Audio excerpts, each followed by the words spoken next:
ನಾನು ಇವಾಗ ನೋಡಿ ಮೊಸರು ಬಜ್ಜಿ ಯಾವ ಥರ ಮಾಡ್ತೀನಿ ಅಂತ ಇದು ಕ್ಯಾರೆಟ್ ಬಂದುಬಿಟ್ಟು ಸಣ್ಣಕ್ಕೆ ತುರಿದು ಇಟ್ಕೊಂಡಿದ್ದೀನಿ, ಮತ್ತು ಒಂದು ಸೌತೆಕಾಯಿ ಸಣ್ಣಕ್ಕೆ ಕಟ್ ಮಾಡಿ ಇಟ್ಕೊಂಡಿದ್ದೀನಿ.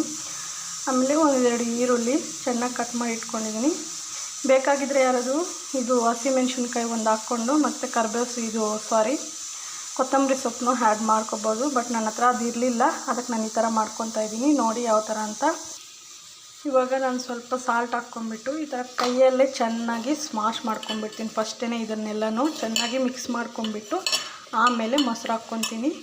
ನೋಡಿ ಈ ಥರ ಚೆನ್ನಾಗಿ ಎಲ್ಲ ಉಪ್ಪು ಎಲ್ಲನೂ ಮಿಕ್ಸ್ ಆಗುತ್ತೆ.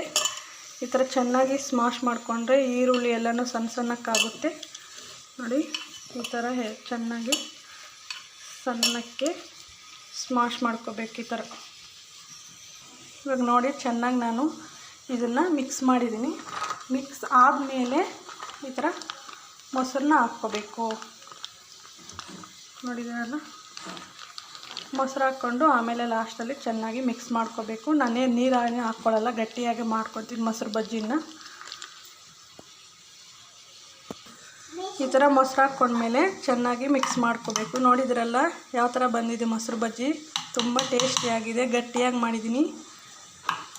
ನೋಡಿದ್ದೀರಲ್ಲ, ನೀವು ಈ ಥರ ಇಷ್ಟ ಆಗಿದ್ದರೆ ಮನೆಯಲ್ಲಿ ಟ್ರೈ ಮಾಡಿ ನೋಡಿ, ಚೆನ್ನಾಗಿ ಬರುತ್ತೆ. Bye friends.